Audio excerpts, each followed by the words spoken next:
सभी को पता था कि क्या सजा सुनाई जाने वाली है। भगत सिंह पर मित्रों, शुभचिंतकों का दबाव था कि ये ईश्वर के अस्तित्व को स्वीकार कर ले, इससे भय और तकलीफ से लड़ने में सहारा मिलेगा। बहुत से लोगों को लगता था कि भगत सिंह अहंकारवश ईश्वर के अस्तित्व से इनकार कर रहे हैं। भगत सिंह के लिए यह प्रश्न व्यक्तिगत आस्था या अहंकार की बजाय क्रांतिकारी दृष्टिकोण की सुसंगति तथा विश्वसनीयता का प्रश्न था, और सजा की घड़ी ही उसकी सबसे बड़ी परीक्षा थी। फांसी की सजा सुनाए जाने के एक सप्ताह पहले लिखा गया यह लेख भगत सिंह की वैचारिक दृढ़ता, परिपक्वता और संवेदनशीलता का बेहतरीन उदाहरण है। यह लेख भारतीय क्रांतिकारी आंदोलन के इतिहास का बेहद मूल्यवान दस्तावेज है। क्रांतिकारी एक नई समस्या उठ खड़ी हुई है। क्या मैं किसी अहंकार के कारण सर्वशक्तिमान, सर्वव्यापी तथा सर्वज्ञानी ईश्वर के अस्तित्व पर विश्वास नहीं करता हूं? मैंने कभी कल्पना भी न की थी कि मुझे इस समस्या का सामना करना पड़ेगा। लेकिन अपने दोस्तों से बातचीत के दौरान मुझे ऐसा महसूस हुआ कि मेरे कुछ दोस्त, यदि मित्रता का मेरा दावा गलत न हो, मेरे साथ अपने थोड़े से संपर्क में इस निष्कर्ष पर पहुंचने के लिए उत्सुक है कि मैं ईश्वर के अस्तित्व को नकार कर कुछ जरूरत से ज्यादा आगे जा रहा हूं, और मेरे घमंड ने कुछ हद तक मुझे इस अविश्वास के लिए उकसाया है। जी हां, यह एक गंभीर समस्या है। मैं ऐसी कोई शेखी नहीं बधारता कि मैं मानवीय कमजोरियों से बहुत ऊपर हूं। मैं एक मनुष्य हूं, और इससे अधिक कुछ नहीं। कोई भी इससे अधिक होने का दावा नहीं कर सकता। एक कमजोरी मेरे अंदर भी है। अहंकार मेरे स्वभाव का अंग है। अपने कॉमरेडों के बीच मुझे एक निरंकुश व्यक्ति कहा जाता था। यहां तक कि मेरे दोस्त श्री B.K. दत्त भी मुझे कभी कभी ऐसा कहते थे। कई मौकों पर स्वेच्छाचारी कहकर मेरी निंदा भी की गई। कुछ दोस्तों को यह शिकायत है, और गंभीर रूप से है, कि मैं अनचाहे ही अपने विचार उन पर थोपता हूं और अपने प्रस्तावों को मनवा लेता हूं। यह बात कुछ हद तक सही है, इससे मैं इनकार नहीं करता। इसे अहंकार भी कहा जा सकता है। जहां तक अन्य प्रचलित मतों के मुकाबले हमारे अपने मत का सवाल है, मुझे निश्चय ही अपने मत पर गर्व है। लेकिन यह व्यक्तिगत नहीं है। ऐसा हो सकता है कि यह केवल अपने विश्वास के प्रति न्यायोचित गर्व हो, और इसको घमंड नहीं कहा जा सकता। घमंड, या सही शब्दों में अहंकार, वस्तुतः स्वयं के प्रति अनुचित गर्व है। तो फिर क्या यह अनुचित गर्व है जो मुझे नास्तिकता की ओर ले गया, अथवा इस विषय का खूब सावधानी के साथ अध्ययन करने और उस पर खूब विचार करने के बाद मैंने ईश्वर पर अविश्वास किया? यह प्रश्न है जिसके बारे में मैं यहां बात करना चाहता हूं। लेकिन पहले मैं यह साफ कर दूं कि आत्माभिमान और अहंकार दो अलग अलग बातें हैं। पहली बात तो मैं यह समझने में पूरी तरह से असमर्थ रहा हूं कि अनुचित गर्व या वृथाभिमान किस प्रकार किसी व्यक्ति के ईश्वर में विश्वास करने के रास्ते में रोड़ा बन सकता है। मैं वास्तव में किसी महान व्यक्ति की महानता को मान्यता न हूं। यह तभी हो सकता है जब मुझे भी थोड़ा ऐसा यश प्राप्त हो गया हो जिसके या तो मैं योग्य नहीं हूं, या मेरे अंदर वो गुण नहीं है जो कि इसके लिए आवश्यक अथवा अनिवार्य है। यहां तक तो समझ में आता है। लेकिन यह कैसे हो सकता है कि एक व्यक्ति जो ईश्वर में विश्वास रखता हो, सहसा अपने व्यक्तिगत अहंकार के कारण उसमें विश्वास करना बंद कर दे? दो ही रास्ते संभव है। या तो मनुष्य अपने को ईश्वर का प्रतिद्वंद्वी समझने लगे, या यह स्वयं को ही ईश्वर मानना शुरू कर दे। इन दोनों ही अवस्थाओं में वह सच्चा नास्तिक नहीं बन सकता। पहली अवस्था में वह अपने प्रतिद्वंद्वी के अस्तित्व को नकारता ही नहीं है। दूसरी अवस्था में भी वह एक ऐसी चेतना के अस्तित्व को मानता है जो पर्दे के पीछे से प्रकृति की सभी गतिविधियों का संचालन करती है। हमारे लिए इस बात का कोई महत्व नहीं कि वह अपने को ही परम आत्मा समझता है, या यह समझता है कि वह परम चेतना उससे परे कुछ और है। मूल बात तो मौजूद है, उसका विश्वास मौजूद है। वह किसी भी तरह एक नास्तिक नहीं है। तो मैं ये कहना चाहता था कि न तो मैं पहली श्रेणी में आता हूं, न दूसरी में। मैं तो उस सर्वशक्तिमान परम आत्मा के अस्तित्व से ही इनकार करता हूं। मैं इससे क्यों इनकार करता हूं, इसको बाद में देखेंगे। यहां तो मैं एक बात यह स्पष्ट कर देना चाहता हूं कि यह अहंकार नहीं है, जिसने मुझे नास्तिकता के सिद्धांत को ग्रहण करने के लिए प्रेरित किया। न तो मैं एक प्रतिद्वंद्वी हूं, न ही एक अवतार और न ही स्वयं परमात्मा। एक बात निश्चित है, यह अहंकार नहीं है जो मुझे इस भांति सोचने की ओर ले गया। इस अभियोग को अस्वीकार करने के लिए आइए तथ्यों पर गौर करें। मेरे इन दोस्तों के अनुसार दिल्ली बम केस और लाहौर षड्यंत्र केस के दौरान मुझे जो अनावश्यक यश मिला, शायद उस कारण मैं वृथाभिमानी हो गया हूं। आइए देखें कि क्या यह पक्ष सही है। मेरा नास्तिकतावाद कोई अभी हाल की उत्पत्ति नहीं है। मैंने तो ईश्वर पर विश्वास करना तब छोड़ दिया था जब मैं एक अप्रसिद्ध नौजवान था, जिसके अस्तित्व के बारे में मेरे उपरोक्त दोस्तों को कुछ पता भी न था। कम से कम एक कॉलेज का विद्यार्थी तो ऐसे किसी अनुचित अहंकार को नहीं पाल पोस सकता जो उसे नास्तिकता की ओर ले जाए। यद्यपि मैं कुछ अध्यापकों का चहेता था तथा कुछ अन्य को मैं अच्छा नहीं लगता था, पर मैं कभी भी बहुत मेहनती अथवा पढ़ाकू विद्यार्थी नहीं रहा। अहंकार जैसी भावना में फंसने का तो कोई मौका ही न मिल सका। मैं तो एक बहुत लज्जालु स्वभाव का लड़का था, जिसकी भविष्य के बारे में कुछ निराशावादी प्रकृति थी, और उन दिनों में पूर्ण नास्तिक नहीं था। मेरे बाबा, जिनके प्रभाव में मैं बड़ा हुआ, एक रूढ़िवादी आर्य समाजी है। एक आर्य समाजी और कुछ भी हो, नास्तिक नहीं होता। अपनी प्राथमिक शिक्षा पूरी करने के बाद मैंने डीएवी स्कूल लाहौर में प्रवेश लिया और पूरे 1 साल उसके छात्रावास में रहा। यहां सुबह और शाम की प्रार्थना के अतिरिक्त में घंटों गायत्री मंत्र जपा करता था। उन दिनों में पूरा भक्त था। बाद में मैंने अपने पिता के साथ रहना शुरू किया। जहां तक धार्मिक रूढ़िवादिता का प्रश्न है, वह एक उदारवादी व्यक्ति है। उन्हीं की शिक्षा से मुझे स्वतंत्रता के ध्येय के लिए अपने जीवन को समर्पित करने की प्रेरणा मिली। किंतु वे नास्तिक नहीं है। उनका ईश्वर में दृढ़ विश्वास है। वे मुझे प्रतिदिन पूजा प्रार्थना के लिए प्रोत्साहित करते रहते थे। इस प्रकार से मेरा पालन पोषण हुआ। असहयोग आंदोलन के दिनों में मैंने राष्ट्रीय कॉलेज में प्रवेश लिया। यहां आकर ही मैंने सारी धार्मिक समस्याओं, यहां तक कि ईश्वर के बारे में उदारतापूर्वक सोचना, विचारना तथा उसकी आलोचना करना शुरू किया। पर अभी भी मैं पक्का आस्तिक था। उस समय तक मैंने अपने बिना काटे व संवारे हुए लंबे बालों को रखना शुरू कर दिया था। यद्यपि मुझे कभी भी सिख या अन्य धर्मों की पौराणिकता और सिद्धांतों में विश्वास न हो सका था, किंतु मेरी ईश्वर के अस्तित्व में दृढ़ निष्ठा थी। बाद में मैं क्रांतिकारी पार्टी से जुड़ा। वहां पर जिस पहले नेता से मेरा संपर्क हुआ, वे तो पक्का विश्वास न होते हुए भी ईश्वर के अस्तित्व को नकारने का साहस नहीं कर सकते थे। ईश्वर के बारे में मेरे हठपूर्वक पूछते रहने पर वे कहते, जब इच्छा हो तब पूजा कर लिया करो। यह नास्तिकता है जिसमें इस विश्वास को अपनाने के साहस का अभाव है। दूसरे नेता जिनके मैं संपर्क में आया, ये पक्के श्रद्धालु थे।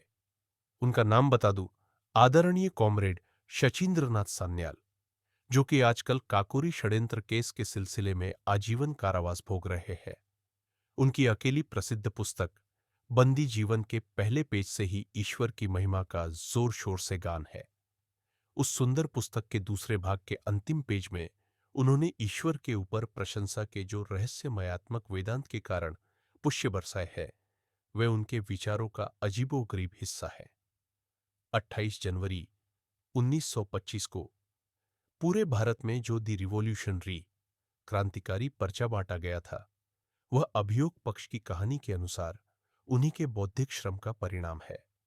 अब इस प्रकार के गुप्त कार्यों में कोई प्रमुख नेता अनिवार्यतः अपने विचारों को ही रखता है, जो उसे स्वयं बहुत प्रिय होते हैं, और अन्य कार्यकर्ताओं को उनसे सहमत होना होता है, उन मतभेदों के बावजूद जो उनको हो सकता है। उस पर्चे में पूरा एक पैराग्राफ उस सर्वशक्तिमान तथा उसकी लीला एवं कार्यों की प्रशंसा से भरा पड़ा था। यह सब रहस्यवाद है। मैं जो कहना चाहता था वह यह है कि ईश्वर के प्रति अविश्वास का भाव क्रांतिकारी दल में भी प्रस्फुटित नहीं हुआ था। काकोरी के प्रसिद्ध सभी 4 शहीदों ने अपने अंतिम दिन भजन प्रार्थना में गुजारे थे। राम प्रसाद बिस्मिल एक रूढ़िवादी आर्य समाजी थे। समाजवाद तथा साम्यवाद के बहुत अध्ययन के बावजूद राजेंद्र लाहिड़ी उपनिषद एवं गीता के श्लोकों के उच्चारण की अपनी अभिलाषा को दबा न सके। मैंने उन सब में सिर्फ एक ही व्यक्ति को देखा जो प्रार्थना नहीं करता था और कहता था, दर्शन शास्त्र मनुष्य की दुर्बलता अथवा ज्ञान के सीमित होने के कारण उत्पन्न होता है। वह भी आजीवन निर्वासन की सजा भोग रहा है, परंतु उसने भी ईश्वर के अस्तित्व को नकारने की कभी हिम्मत नहीं की। इस समय तक मैं केवल एक रोमांटिक आदर्शवादी क्रांतिकारी था। अब तक हम दूसरों का अनुसरण करते थे, अब अपने कंधों पर जिम्मेदारी उठाने का समय आया था। कुछ समय तक अवश्यंभावी प्रतिक्रिया के फलस्वरूप पार्टी का अस्तित्व ही असंभव सा दिखा। उत्साही कॉमरेडों नहीं, नेताओं ने भी हमारा उपहास करना शुरू कर दिया। कुछ समय तक मुझे यह डर लगा कि एक दिन में भी कहीं अपने कार्यक्रम की व्यर्थता के बारे में आश्वस्त न हो जाऊं। वह मेरे क्रांतिकारी जीवन का एक निर्णायक बिंदु था। अध्ययन की पुकार मेरे मन के गलियारों में गूंज रही था। विरोधियों द्वारा रखे गए तो का सामना करने योग्य बनने के लिए अध्ययन करो। अपने मत के समर्थन में तर्क देने के लिए सक्षम होने के वास्ते पढ़ो। मैंने पढ़ना शुरू कर दिया। इससे मेरे पुराने विचार व विश्वास अद्भुत रूप से परिष्कृत हुए। हिंसात्मक तरीकों को अपनाने का रोमांस, जो कि हमारे पुराने साथियों में अत्यधिक व्याप्त था, की जगह गंभीर विचारों ने ले ली। अब रहस्यवाद और अंधविश्वास के लिए कोई स्थान नहीं रहा। यथार्थवाद हमारा अय्यार बना। हिंसा तभी न्यायोचित है जब किसी विकट आवश्यकता में उसका सहारा लिया जाए। अहिंसा सभी जन आंदोलनों का अनिवार्य सिद्धांत होना चाहिए। यह तो रही तरीकों की बात। सबसे आवश्यक बात उस आदर्श की स्पष्ट धारणा है जिसके लिए हमें लड़ना है। चूंकि उस समय कोई विशेष क्रांतिकारी कार्य नहीं हो रहा था, अतः मुझे विश्व क्रांति के अनेक आदर्शों के बारे में पढ़ने का खूब मौका मिला। मैंने अराजकतावादी नेता बाकुनिन को पढ़ा, कुछ साम्यवाद के पिता मार्क्स को, किंतु ज्यादातर लेनिन, त्रोत्स्की व अन्य लोगों को पढ़ा जो अपने देश में सफलतापूर्वक क्रांति लाए थे। वे सभी नास्तिक थे। बाकुनिन की पुस्तक ईश्वर और राज्य इस विषय पर यद्यपि आंशिक रूप में एक अच्छा अध्ययन है। बाद में मुझे निर्लंब स्वामी द्वारा लिखी एक पुस्तक सहज ज्ञान मिली। इसमें केवल एक रहस्यवादी नास्तिकता थी। इस विषय के प्रति मेरा गहरा रुझान हो गया। 1926 के अंत तक मुझे इस बात का विश्वास हो गया कि एक सर्वशक्तिमान परमात्मा की बात, जिसने ब्रह्मांड का सृजन किया, दिग्दर्शन और संचालन किया, एक कोरी बकवास है। मैंने अपने इस अविश्वास को प्रदर्शित किया। मैंने इस विषय पर अपने दोस्तों से बहस की। मैं एक घोषित नास्तिक हो चुका था, किंतु इसका अर्थ क्या था यह मैं आगे बतलाऊंगा। मई 1927 में मैं लाहौर में गिरफ्तार हुआ। यह गिरफ्तारी अकस्मात हुई थी। मुझे इसका जरा भी एहसास नहीं था कि पुलिस को मेरी तलाश है। अचानक एक बगीचे से गुजरते हुए मैंने पाया कि मैं पुलिस वालों से घिरा हुआ हूं। मुझे स्वयं आश्चर्य हुआ कि मैं उस समय बहुत शांत रहा। न तो मुझे कोई सनसनी महसूस हुई, न ही जरा भी उत्तेजना का अनुभव हुआ। मुझे पुलिस हिरासत में ले लिया गया था। अगले दिन मुझे रेलवे पुलिस हवालात में ले जाया गया, जहां मुझे पूरा एक महीना काटना पड़ा। पुलिस अफसरों से कई दिनों की बातचीत के बाद मुझे ऐसा लगा कि उन्हें मेरे काकोरी दल के साथ संबंधों के बारे में तथा क्रांतिकारी आंदोलन से संबंधित मेरी गतिविधियों के बारे में कुछ जानकारी है। उन्होंने मुझे बताया कि मैं लखनऊ में था जब वहां मुकदमा चल रहा था, कि मैंने उन्हें छुड़ाने की किसी योजना पर बात की थी, कि उनकी सहमति पाने के बाद हमने कुछ बम प्राप्त किए थे, कि 1926 में दशहरा के अवसर पर उन बमों में से एक परीक्षण के लिए भीड़ पर फेंका गया। उसके बाद मेरे भले के लिए उन्होंने मुझे बताया कि यदि मैं क्रांतिकारी दल की गतिविधियों पर प्रकाश डालने वाला एक वक्तव्य दे दूं, तो मुझे गिरफ्तार नहीं किया जाएगा और इसके विपरीत मुझे अदालत में मुखबिर की तरह पेश किए बगैर रिहा कर दिया जाएगा और इनाम दिया जाएगा। मैं इस प्रस्ताव पर हंसा। यह सब बेकार की बात थी। हम लोगों की भांति विचार रखने वाले अपनी निर्दोष जनता पर बम नहीं फेंका करते। एक दिन सुबह सीआईडी के वरिष्ठ अधीक्षक श्री न्यूमन मेरे पास आए। लंबी चौड़ी सहानुभूतिपूर्ण बातों के बाद उन्होंने मुझे अपनी समझ में यह अत्यंत दुखद समाचार दिया कि यदि मैंने उनके द्वारा मांगा गया वक्तव्य नहीं दिया तो ये मुझ पर काकोरी केस से संबंधित विद्रोह छेड़ने के षड्यंत्र तथा दशहरा बम उपद्रव में क्रूर हत्याओं के लिए मुकदमा चलाने पर बाध्य होंगे। आगे उन्होंने मुझे यह भी बताया कि उनके पास मुझे सजा दिलाने व फांसी पर लटकवाने के लिए उचित प्रमाण मौजूद है। उन दिनों मुझे यह विश्वास था, यद्यपि मैं बिल्कुल निर्दोष था, कि पुलिस यदि चाहे तो ऐसा कर सकती है। उसी दिन से कुछ पुलिस अफसरों ने मुझे नियम से दोनों समय ईश्वर की स्तुति करने के लिए फुसलाना शुरू कर दिया। पर अब मैं एक नास्तिक था। मैं स्वयं के लिए यह बात तय करना चाहता था कि क्या शांति और आनंद के दिनों में ही मैं नास्तिक होने का दंभ भरता हूं, अथवा ऐसे कठिन समय में भी मैं उस सिद्धांतों पर अडिग रह सकता हूं।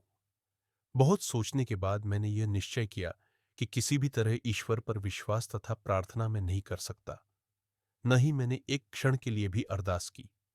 यही असली परीक्षण था और इसमें मैं सफल रहा।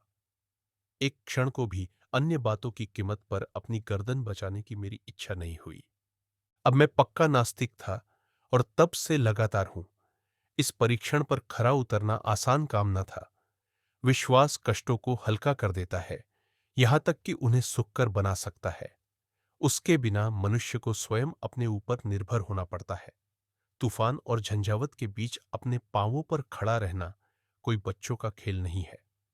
परीक्षा की इन घड़ियों में अहंकार यदि है तो भाप बनकर उड़ जाता है और मनुष्य आम विश्वास को ठुकराने का साहस नहीं कर पाता।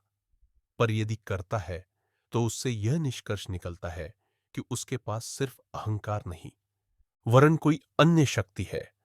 आज बिल्कुल वैसी ही स्थिति है। पहले ही अच्छी तरह पता है कि मुकदमे का क्या फैसला होगा। 1 सप्ताह में ही फैसला सुना दिया जाएगा। मैं अपना जीवन एक ध्येय के लिए कुर्बान करने जा रहा हूं। इस विचार के अतिरिक्त और क्या सांत्वना हो सकती है? ईश्वर में विश्वास रखने वाला हिंदू पुनर्जन्म पर एक राजा होने की आशा कर सकता है। एक मुसलमान या ईसाई स्वर्ग में व्याप्त समृद्धि के आनंद की तथा अपने कष्टों और बलिदानों के लिए पुरस्कार की कल्पना कर सकता है। किंतु मैं किस बात की आशा करूं? मैं जानता हूं कि जिस क्षण रस्सी का फंदा मेरी गर्दन पर लगेगा और मेरे पैरों के नीचे से तख्ता हटेगा, वही पूर्ण विराम होगा, वही अंतिम क्षण होगा। मैं, या संक्षेप में आध्यात्मिक शब्दावली की व्याख्या के अनुसार मेरी आत्मा, सब वहीं समाप्त हो जाएगा। आगे कुछ भी नहीं रहेगा। एक छोटी सी जूझती हुई जिंदगी, जिसकी कोई ऐसी गौरवशाली परिणति नहीं है, अपने में स्वयं एक पुरस्कार होगी, यदि मुझमें उसे इस दृष्टि से देखने का साहस हो। यही सब कुछ है। बिना किसी स्वार्थ के, यहां या यहां के बाद पुरस्कार की इच्छा के बिना, मैंने अनासक्त भाव से अपने जीवन को स्वतंत्रता के ध्येय पर समर्पित कर दिया है, क्योंकि मैं और कुछ कर ही नहीं सकता था। जिस दिन हमें इस मनोवृत्ति के बहुत से पुरुष और महिलाएं मिल जाएंगे, जो अपने जीवन को मनुष्य की सेवा तथा पीड़ित मानवता के उद्धार के अतिरिक्त और कहीं समर्पित कर ही नहीं सकते, उसी दिन मुक्ति के युग का शुभारंभ होगा। वे शोषकों, उत्पीड़कों और अत्याचारियों को चुनौती देने के लिए उत्प्रेरित होंगे, इसलिए नहीं कि उन्हें राजा बनना है या कोई अन्य पुरस्कार प्राप्त करना है, यहां या अगले जन्म में या मृत्युपरांत स्वर्ग में। उन्हें तो मानवता की गर्दन से दासवृत्ति का जुआ उतार फेंकने और मुक्ति एवं शांति स्थापित करने के लिए इस मार्ग को अपनाना होगा। क्या वे उस रास्ते पर चलेंगे जो उनके लिए खतरनाक किंतु उनकी महान आत्मा के लिए एकमात्र शानदार रास्ता है? क्या अपने महान ध्येय के प्रति उनके गर्व को अहंकार कहकर उसका गलत अर्थ लगाया जाएगा? कौन इस प्रकार के घृणित विशेषण लगाने का साहस करता है? मैं कहता हूं कि ऐसा व्यक्ति या तो मूर्ख है या धूर्त। हमें चाहिए कि उसे क्षमा कर दें, क्योंकि वह उस हृदय में उद्वेलित उच्च विचारों, भावनाओं, आवेगों तथा उनकी गहराई को महसूस नहीं कर सकता। उसका हृदय एक मांस के टुकड़े की तरह मृत है। उसकी आंखें अन्य स्वार्थों के प्रेत की छाया पड़ने से कमजोर हो गई है। स्वयं पर भरोसा करने के गुण को सदैव अहंकार की संज्ञा दी जा सकती है। वह दुखापूर्ण एवं कष्टप्रद है, पर चारा ही क्या है? तुम जाओ और किसी प्रचलित धर्म का विरोध करो, जाओ और किसी हीरो की, महान व्यक्ति की जिसके बारे में सामान्यतः यह विश्वास किया जाता है कि वह आलोचना से परे है, क्योंकि वह गलती कर ही नहीं सकता। आलोचना करो तो तुम्हारे तर्क की शक्ति हजारों लोगों को तुम पर वृथाभिमानी होने का आक्षेप लगाने को मजबूर कर देगी। ऐसा मानसिक जड़ता के कारण होता है। आलोचना तथा स्वतंत्र विचार दोनों ही एक क्रांतिकारी के अनिवार्य गुण है। क्योंकि महात्मा जी महान हैं, अतः किसी को उनकी आलोचना नहीं करनी चाहिए। चूंकि यह ऊपर उठ गए हैं, अतः हर बात जो वे कहते हैं, चाहे वह राजनीति के क्षेत्र की हो अथवा धर्म, अर्थशास्त्र अथवा नीतिशास्त्र के, सब सही है। आप चाहे आश्वस्त हो अथवा नहीं, आपको कहना चाहिए, हां यही सच है। ऐसी मानसिकता विकास की ओर नहीं ले जा सकती। यह तो स्पष्ट रूप से प्रतिक्रियावादी है। क्योंकि हमारे पूर्वजों ने किसी परमात्मा, सर्वशक्तिमान ईश्वर के प्रति विश्वास बना लिया था। अतः किसी भी ऐसे व्यक्ति को जो उस विश्वास की सत्यता या उस परमात्मा के अस्तित्व ही को चुनौती दे, विधर्मी, विश्वासघाती कहा जाएगा। यदि उसके तर्क इतने अकाट्य हैं कि उनका खंडन वितर्क द्वारा नहीं हो सकता, और उसकी आस्था इतनी प्रबल है कि उसे ईश्वर के प्रकोप से होने वाली विपत्तियों का भय दिखाकर दबाया नहीं जा सकता, तो उसकी यह कहकर निंदा की जाएगी कि वह वृथाभिमानी है, उसकी प्रकृति पर अहंकार हावी है। तो इस व्यर्थ विवाद पर समय नष्ट करने का क्या लाभ? फिर इन सारी बातों पर बहस करने की कोशिश क्यों? यह लंबी बहस इसलिए क्योंकि जनता के सामने यह प्रश्न आज पहली बार आया है, और आज ही पहली बार इस पर वस्तुगत रूप में चर्चा हो रही है। जहां तक पहले प्रश्न की बात है, मैं समझता हूं कि मैंने यह साफ कर दिया है कि यह मेरा अहंकार नहीं था जो मुझे नास्तिकता की ओर ले गया। मेरे तर्क का तरीका संतोषप्रद सिद्ध होता है या नहीं, इसका निर्णय मेरे पाठकों को करना है, मुझे नहीं। मैं जानता हूं कि वर्तमान परिस्थितियों में ईश्वर पर विश्वास ने मेरा जीवन आसान और मेरा बोझ हल्का कर दिया होता, और उस पर मेरे अविश्वास ने सारे वातावरण को अत्यंत शुष्क बना दिया है, और परिस्थितियां एक कठोर रूप ले सकती हैं। थोड़ा सा रहस्यवाद इसे कवित्वमय बना सकता है, किंतु मेरे भाग्य को किसी उन्माद का सहारा नहीं चाहिए। मैं यथार्थवादी हूं। मैं अपनी अंतः प्रकृति पर विवेक की सहायता से विजय चाहता हूं। इस ध्येय में मैं सदैव सफल नहीं हुआ हूं। प्रयत्न तथा प्रयास करना मनुष्य का कर्तव्य है। सफलता तो संयोग तथा वातावरण पर निर्भर है। और दूसरा सवाल कि यदि यह अहंकार नहीं था, तो ईश्वर के अस्तित्व के बारे में प्राचीन तथा आज भी प्रचलित श्रद्धा पर अविश्वास का कोई कारण होना चाहिए। जी हां, मैं अब इस पर आता हूं। कारण है, मेरे विचार से कोई भी मनुष्य जिसमें जरा सा भी विवेक शक्ति है, वह अपने वातावरण को तार्किक रूप से समझना चाहेगा। जहां सीधा प्रमाण नहीं होता, वहां दर्शनशास्त्र महत्वपूर्ण स्थान बना लेता है। जैसा कि मैंने पहले कहा था, मेरे कुछ क्रांतिकारी साथी कहा करते थे कि दर्शनशास्त्र मनुष्य की दुर्बलता का परिणाम है। जब हमारे पूर्वजों ने फुर्सत के समय विश्व के रहस्य को, इसके भूत, वर्तमान एवं भविष्य को, इसके क्यों और कहां से को समझने का प्रयास किया, तो सीधे प्रमाणों के भारी अभाव में हर व्यक्ति ने इन प्रश्नों को अपने अपने ढंग से हल किया। यही कारण है कि विभिन्न धार्मिक मतों के मूल तथ्य में ही हमें इतना अंतर मिलता है, जो कभी कभी तो वैमनस्य तथा झगड़े का रूप ले लेता है।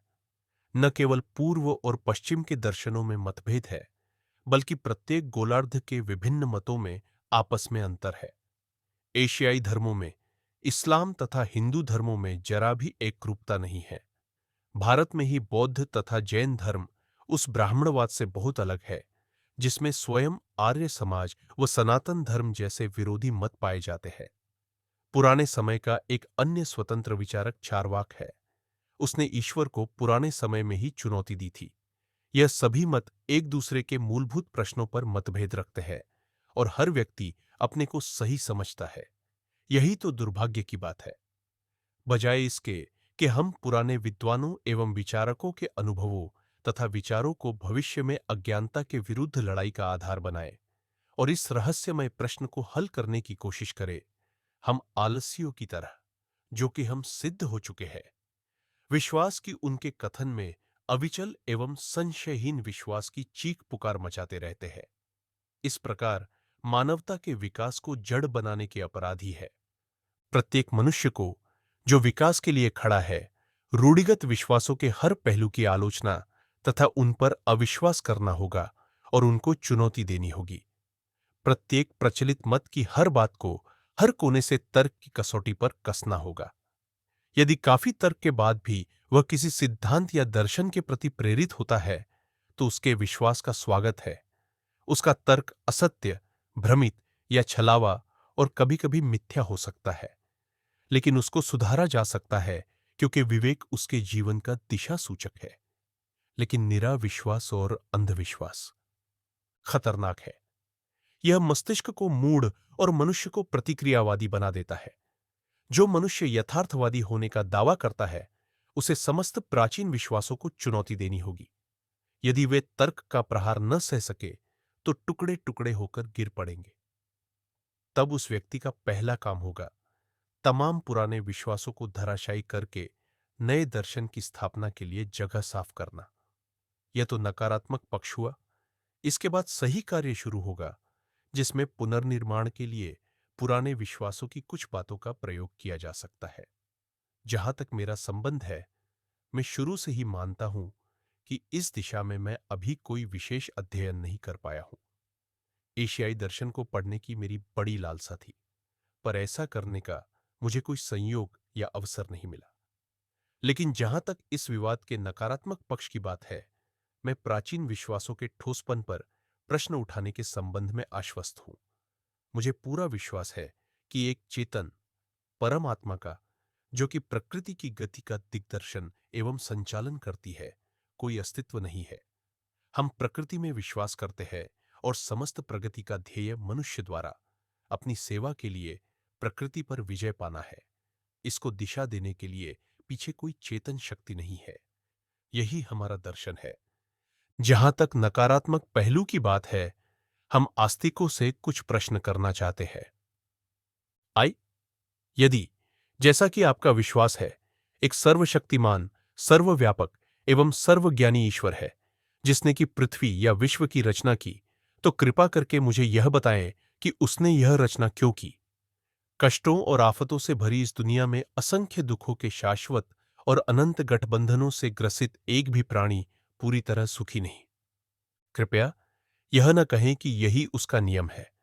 यदि यह किसी नियम में बंधा है, तो वह सर्वशक्तिमान नहीं, फिर तो वह भी हमारी ही तरह गुलाम है। कृपा करके यह भी न कहें कि यह उसका शगल है। नीरो ने सिर्फ एक रोम जलाकर राखा किया था। उसने चंद लोगों की हत्या की थी। उसने तो बहुत थोड़ा दुखा पैदा किया, अपने शौक और मनोरंजन के लिए। और उसका इतिहास में क्या स्थान है? उसे इतिहासकार किस नाम से बुलाते हैं?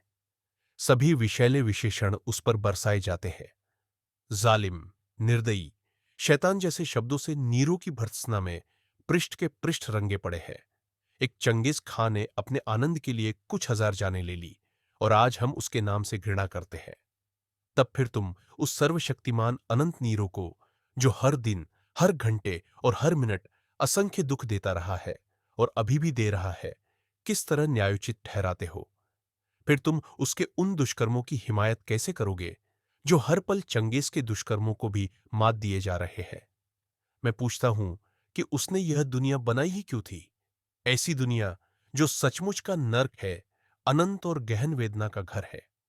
सर्वशक्तिमान ने मनुष्य का सृजन क्यों किया, जबकि उसके पास मनुष्य का सृजन न करने की ताकत थी? इन सब बातों का तुम्हारे पास क्या जवाब है? तुम यह कहोगे कि यह सब अगले जन्म में इन निर्दोष कष्ट सहने वालों को पुरस्कार और गलती करने वालों को दंड देने के लिए हो रहा है। ठीक है, ठीक है।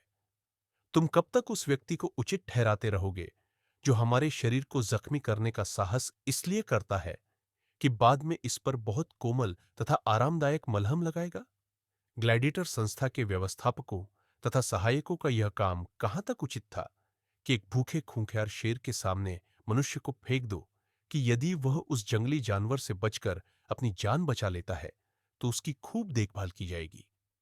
इसलिए मैं पूछता हूं, उस परम चेतन और सर्वोच्च सत्ता ने इस विश्व और उसमें मनुष्य का सृजन क्यों किया?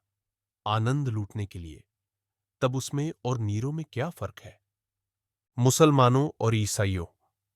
हिंदू दर्शन के पास अभी और भी तर्क हो सकते हैं। मैं पूछता हूं कि तुम्हारे पास ऊपर पूछे गए प्रश्नों का क्या उत्तर है? तुम तो पूर्व जन्म में विश्वास नहीं करते। तुम तो हिंदुओं की तरह यह तर्क पेश नहीं कर सकते कि प्रत्यक्षतः निर्दोष व्यक्तियों के कष्ट उनके पूर्व जन्मों के कुकर्मों का फल है। मैं तुमसे पूछता हूं कि उस सर्वशक्तिशाली ने विश्व की उत्पत्ति के लिए 6 दिन मेहनत क्यों की और यह क्यों कहा था कि सब ठीक है? उसे आज ही बुलाओ, उसे पिछला इतिहास दिखा, उसे मौजूदा परिस्थितियों का अध्ययन करने दो। फिर हम देखेंगे कि क्या वह आज भी यह कहने का साहस करता है, सब ठीक है। कारावास की काल कोठरियों से लेकर झोपड़ियों और बस्तियों में भूख से तड़पते लाखों लाख इंसानों के समुदाय से लेकर उन शोषित मजदूरों से लेकर जो पूंजीवादी पिशाच द्वारा खून चूसने की क्रिया को पैर्यपूर्वक या कहना चाहिए निरुत्साहित होकर देख रहे हैं और उस मानव शक्ति की बर्बादी देख रहे हैं जिसे देखकर कोई भी व्यक्ति जिसे तनिक भी सहज ज्ञान है भय से सिहर उठेगा और अधिक उत्पादन को जरूरतमंद लोगों में बांटने के बजाय समुद्र में फेंक देने को बेहतर समझने से लेकर राजाओं के उन महलों तक जिनकी नींव मानव की हड्डियों पर पड़ी है, उसको यह सब देखने दो और फिर कहे सब कुछ ठीक है। क्यों और किस लिए? यही मेरा प्रश्न है। तुम चुप हो? ठीक है, तो मैं अपनी बात आगे बढ़ाता हूं। और तुम हिंदुओं, तुम कहते हो कि आज जो लोग कष्ट भोग रहे हैं ये पूर्वजन्म के पापी हैं। ठीक है, तुम कहते हो आज के उत्पीड़क पिछले जन्मों में साधु पुरुष थे, अतः वे सत्ता का आनंद लूट रहे हैं। मुझे यह मानना पड़ता है कि आपके पूर्वज बहुत चालाक व्यक्ति थे। उन्होंने ऐसे सिद्धांत गढ़े जिनमें तर्क और अविश्वास के सभी प्रयासों को विफल करने की काफी ताकत है। लेकिन हमें यह विश्लेषण करना है कि ये बातें कहां तक टिकती है। न्यायशास्त्र के सर्वाधिक प्रसिद्ध विद्वानों के अनुसार दंड को अपराधी पर पड़ने वाले असर के आधार पर केवल 3-4 कारणों से उचित ठहराया जा सकता है। वे हैं प्रतिकार, भय तथा सुधार। आज सभी प्रगतिशील विचारकों द्वारा प्रतिकार के सिद्धांत की निंदा की जाती है।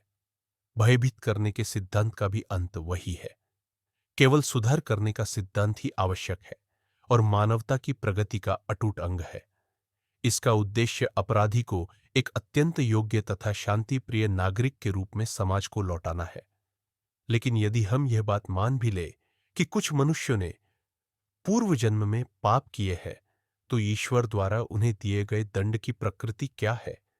तुम कहते हो कि वह उन्हें गाय, बिल्ली, पेड़, जड़ी बूटी या जानवर बनाकर पैदा करता है।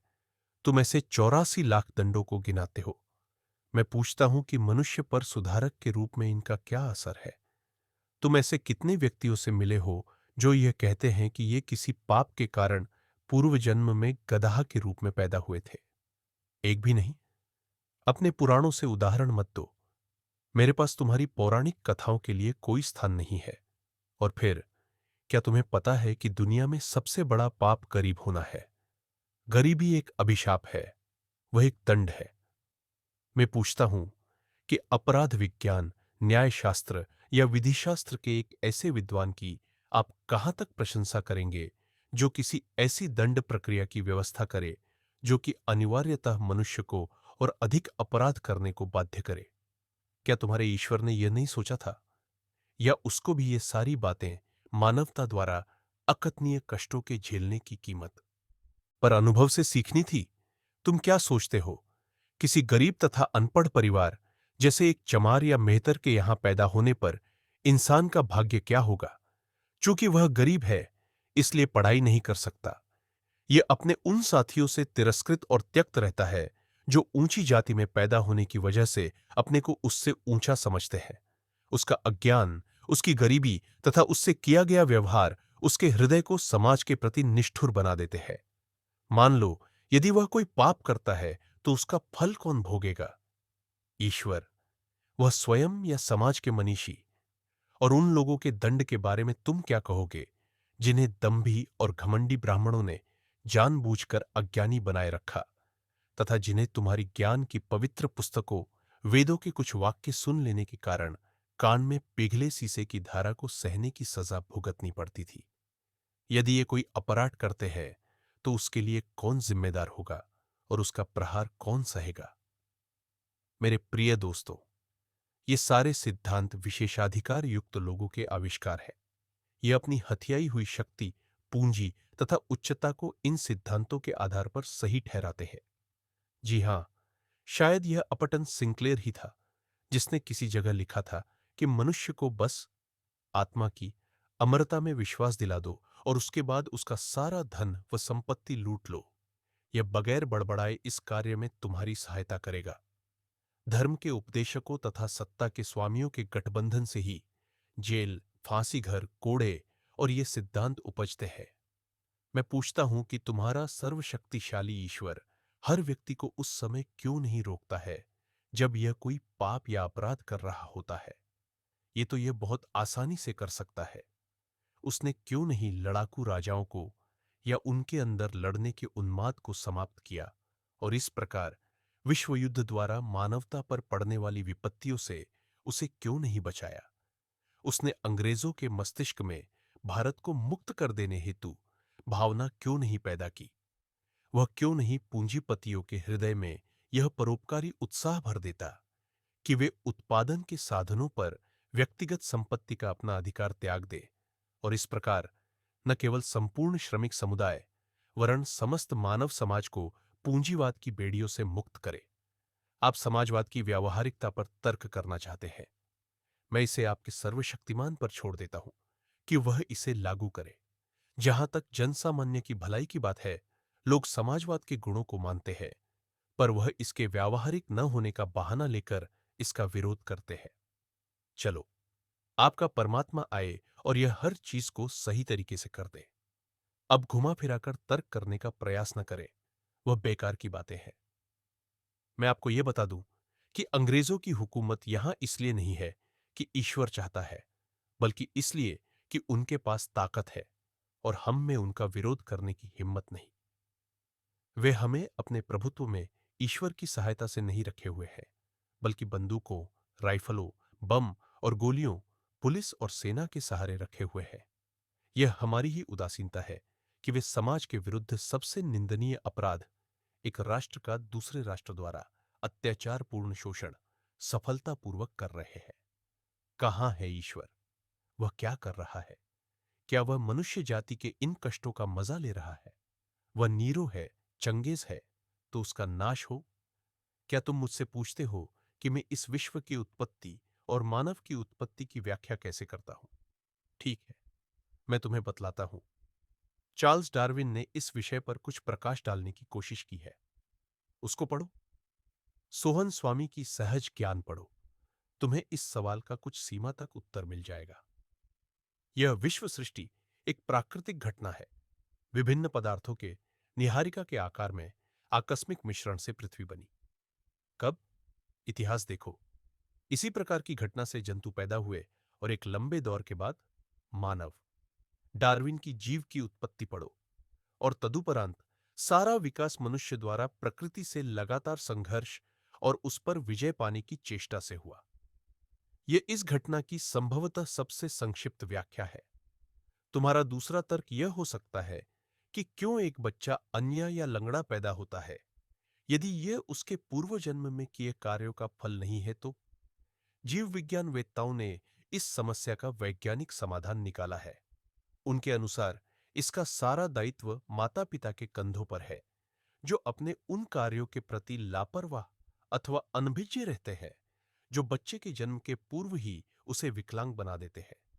स्वभावतः तुम एक और प्रश्न पूछ सकते हो, यद्यपि यह निरा बचकाना है। वह सवाल यह कि यदि ईश्वर कहीं नहीं है तो लोग उसमें विश्वास क्यों करने लगे? मेरा उत्तर संक्षिप्त तथा स्पष्ट होगा। जिस प्रकार लोग भूत प्रेतों तथा दुष्ट आत्माओं में विश्वास करने लगे, उसी प्रकार ईश्वर को मानने लगे। अंतर केवल इतना है कि ईश्वर में विश्वास विश्वव्यापी है और उसका दर्शन अत्यंत विकसित। कुछ उग्र परिवर्तनकारियों, रेडिकल्स के विपरीत, मैं इसकी उत्पत्ति का श्रेय उन शोषकों की प्रतिभा को नहीं देता जो परमात्मा के अस्तित्व का उपदेश देकर लोगों को अपने प्रभुत्व में रखना चाहते थे और उनसे अपनी विशिष्ट स्थिति का अधिकार एवं अनुमोदन चाहते थे। यद्यपि मूल बिंदु पर मेरा उनसे विरोध नहीं है कि सभी धर्म, संप्रदाय, पंथ और ऐसी अन्य संस्थाएं अंत में निर्दयी और शोषक संस्थाओं, व्यक्तियों तथा वर्गों की समर्थक हो जाती है। राजा के विरुद्ध विद्रोह हर धर्म में सदैव ही पाप रहा है।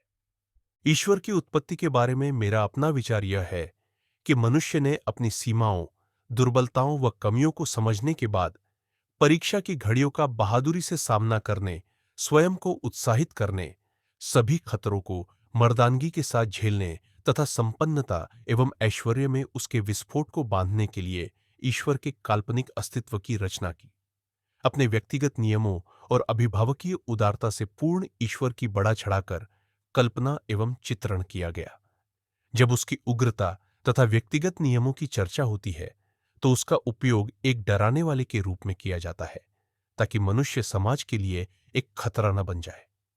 जब उसके अभिभावकीय गुणों की व्याख्या होती है तो उसका उपयोग एक पिता, माता, भाई, बहन, दोस्त तथा सहायक की तरह किया जाता है।